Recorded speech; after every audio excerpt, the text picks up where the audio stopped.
Mbonde bana kemente kene kwa mwana abekwa na nkansi abia ozo nwe video ezugo post mana biko ihe mma idebu unu biko dododo kaba na arụ na this video na n'elu ni ya na esekunu we nwe ike ghọta ihe ọ na-ekwu na that video because na this video is all about gịnị mgba agbalụ Mbaka mgba ahụ ọsụkọ wele wee mee kọwaa ihe mana a lot of people abego bia say no na anusa Mbaka ogu no na anusa no this video with that video one woman with mgba ahụ wulu mgba ahụ imago social media dey be rampant like now ordinary ọsọ na Mbaka dị ndị na nwa ya na Mbaka jikwa wee mee nwa ya nke mee nwa ya nke ọzọ na ha jikwa wee nụọ ọgụ ejikwa wee dọlishi akwa mekwa ihe ọzọ na Catholic Church na-ekpuchi Mbaka those things bụ gịnị fight anụlụ Mbaka mana izugo chọkwa were that video wee mee gịnị wee kọwaa ihe achọrọ m kunu pay attention na this video because now the Catholic Church and every other religious body that is representing Jesus Christ has been under heavy attack for many decades now. So we got some kunu gente that this video. Share this video. Day one, I send you bana mekele. Onye ona na ebe ono n'olu m. Iwe wene. Ihe an nekwo na ona nkwuchi enwe ebe m dị wrong. Onye ona nwe right ekwo m sị m lekwe ebe m dị wrong. Aga m correct. So onye dị ndụ ka na amaji aka na amaji onye nwe. Mmadụ adịkwa eso ke n'ihe niile. Ama m ihe ọjọọ m mere. Maasị nwa m eso na Mbaka ebu ndị na-enwede ihe o mere aga Mbaka ewere nwa m seti. Mbaka nọ n'ọnụ nwa m. Mbaka ala na nwa m n'iyi. Nwa m nwa ejikọ ọnụ ya gwa m mgbe ya na Mbaka nwere nnukwu problem ha nwere. Ha lụrụ na adoration ọ dobishiri waya dọka efe Mbaka ndị fada Catholic nọ na Enugu steeti na ndị na-aga adoration ma ndị sister ma ndị adoration. O mere unu n'ihu. Ọ dị ihe zoro ezo. Watch this video to the end. Mbaka mkpọrọ nwa m sị nwa m gịnị na-eme. Ọ gwara m kawa eziokwu. Mbaka m dogwa gị sị gị hapụrụ m nwa m. Hapụrụ m nwa m na-ekwukwu ya n'ime ime sị achọkwa m kọwa n'olu m. Mbaka hapụrụ m nwa m. Mana mgbe ogu ga-egbu mmadụ o nwere ihe ọ ga-eji atụpụta ya. Ifini ni na-emewu m since gị nọkọtazie by last year gị na princess bido meme gị were nwa m setie gwe ihe ọ ga-agị kwa against princess ya gakwuo onye iberibe mụtara ịtụ ashị kụziere otu esi atụ ashị otu ọ na-atụkwa ka ọ tụgide m na gị kụziere ya ya gakwugide nwaanyị ọ naanị na-asị m nwa m biko gaa yọọ nwaanyị a biko ọsọ nwere ihe nwaanyị a mere gị because every time nwa m ada why nti tupu owo Mbaka ịkpọrọ m sị m ka aga mgbuo bishop na-edozie na princess kwe m nkwa sị m na ị ga transfer 1 million na akaụntụ nwa m transfer m sị m lalụ bọra nwa m sị amori ego ịnụ nọ na-egbu na mmadụ mbụ Mbaka ndị ji eme ego ga-adị m ede ego ọbara iwe modụla iwe kila isi na ihe a m kwuru washi dị ho Catholic si na ihe m kwuru washi ogo n'ime osimiri enyiwe ọnụ sị m ga-adụ isi aga m adụ ya Mbaka n'ime obi gị niile ịma na ihe m kwuru eziokwu atụbido gashi Mbaka hapụrụ m nwa m ọ na-echọrọ ịlụ ụlọ ọma yipụ efe fada agwara m fada oti mpọdọmpọ esendị m ya meseji bifo ihe ebido si ya gwakwa gị na gị ọ na-echọrọ ịlụ ụlọ ọma gị yipụ efe fada bịa lụrụ ụlọ ọma kwa nchọ hapụrụ m nwa m ụmụaji abụọ ị gbara akwụkwọ ka ha separetere ikwere nkwa iwere nwa ahụ na ịga chukwuru anya isi ya alụmanya ka ha separete ịkpọkwara ha abụọ si ka imere ha udo maka amụtuo n'aka kpọọ nwa gị zụma ya zụma abụọ ma Mbaka hapụ ma nwa gị ụlọ ọma mụrụ gị ya kpọba zụma iji ụlọ chọọchị mere ebe a na-eme mpụ gị sọwa direction were iji ihe ọjọọ wee wa the foundation onye mechi ike gị dịgo ga-egbu ya awụ m ogbu mmadụ ọ bụ ihe gwara abịara m na direction gị mpụ ọkwa pas yes mụ na gị na-enwe problem na-enwe issue because of nwa m kwa mụ na gị na-enwe issue unu elecha ya si eji m nọmba gị awụzi m spirit bịa gwa gị ihe m gwara gị 2018 gị na ndị otu kwara nwa m polis n'Enugu steeti people gakwa ga mee investigation nke akwa because ebi m Enugu amadị m aga m echeta ha the police station bete ịma ndị makwa ma aga m investigation ndị adoration gị ga ihe akwa ịma ihe niile m send gị na voice mgba ma ihe niile m dere gị sị gị hapụ nwa m ịla na nwa m n'iyi echi kpọrọ ya junior ọgide ekwe na ị ga-edine gị tụtụrụ ya pụta na adoration gbuo ya ihu ya na onye ọzọ gị gbuo ya ga-egwu ebe ọzọ ọgụ nwunye gị ipe efe fada bịa lụọ ya ịwụ fada ị na-eme politiks ị na-eme nte ị na-eme imo ikwugide ebe Goodluck nọ dị mma gị gafee ebe Buhari nọ Buhari bi gị ego gị kwere gị gafee ebe maka na ụlọ ma na-agwa m do all your secrets ma ego Buhari biri gị iji eme agrik Can I praise a big also? Or can I be the cut away? They say one watch. Each of them make with a goo. Yes, na hakem mana father can't. Hakem bila. Go put a leg of people at the hand. We pack him when offer happy with the mad because all the day when all go. I'm a meet the guy to do your money here. We hold your name here. And I'm a garden job because he put an itch of a garage. Cake Utara and Pom. Give us an akupaku. Utara can no come walk at over. Because I'm a henny line name. Man or wado. The Catholic. Anyway, uno chava. Uno sem pota. Kekwa adding the Macanama wash. Thank you.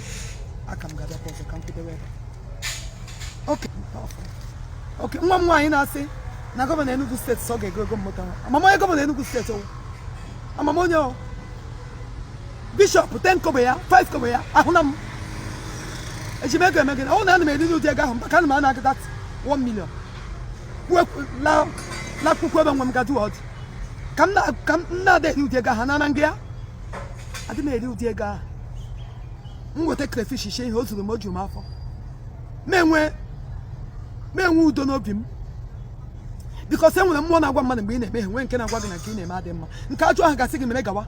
Otu ọmụmụ ọjọọ ju gị n'ime na asị gị mere ihe ọjọọ gawa. Ide enwe nchegharị. I chefuru na iji ụlọ ọma. Kpọwa on Friday, chige ho Saturday. M ga-eji abịa Enugu. After m sendere Falotin Bodo voice. Ụlọ ọma na-ayọ m. M si anya na m ego m ji. Mama gone protection. Aga m send the words. I'm send the ụwa. That voice. Hey, get it. I chefuru ya. Ụlọ ọma bịa n'ụlọ m. Kpọọ gị na ebe na-ayọ m. Mbaka washi na asị mkpọ gị na phone mgbe anyị na-asị kpọọ gị na phone na asị mkpọ gị na phone na line nwa m jụ ele nọmba m ga-eji akpọ ka kwunu si m ejighị line gị eji m otu line Mbaka iwe liar iwe modeler iwe scammer iwe killer iwe na evil iwu ọgbaghara niile juru gị n'ahụ ebe ị gara ga nụọ ya fel ọ gị iti ọgbaghara beta gwara gị ya n'oge mgbe m na-agwa gị asị gị na ị na-emekwa ndị niile ị na-eme na mgbe m ga-ebili Chineke nna ga na ndị niile na mmụọ na mmadụ ga-eguzoro otu a kwụrụ m kwụchie m ike na agha m na gị na-aga ịlụ na aga m enwe mmeri bikọs otega aka m ji ebere gị akwa otega akwa m ji ebere gị akwa gị ile nwa m laa ya n'iyi useless ya onye ọ na-asị na ụdị ihe ị mere dị mma ma nwanne gị ọ na-emepe ọnụ sị na ọ dị ma a ga-eme nwa ya ụdị. Okay, Ongolifi na this video.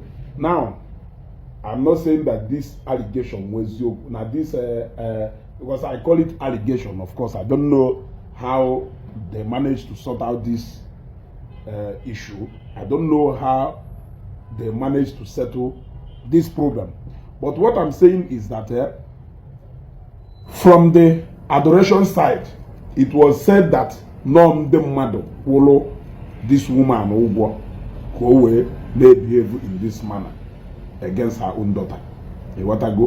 It is understandable. We can understand that looking at what Evangelist Bukobi is passing through now, it's possible that people may gang up to do something just to bring down a man of God because somebody felt impossible at this time.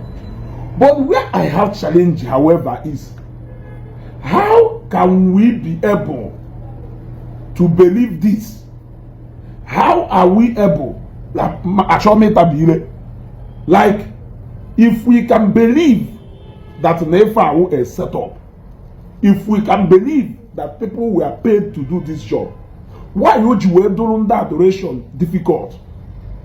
He believe now all these things against Evangelist Bukobi, it can be a setup, it can be planned. Even Oga Father Mbaka, why would you do it difficult? He believe that even in the Evangelist Bukobi na pass through can be planned and it's a setup. And why would you do it difficult? Equator na ane ato for that can no when then a plan against Evangelist Bukobi.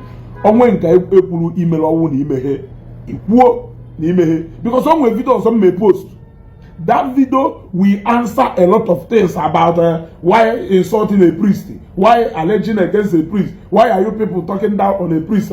I will post another video that is going to shock you. Yes, majority of us who kwetano never awo allegation.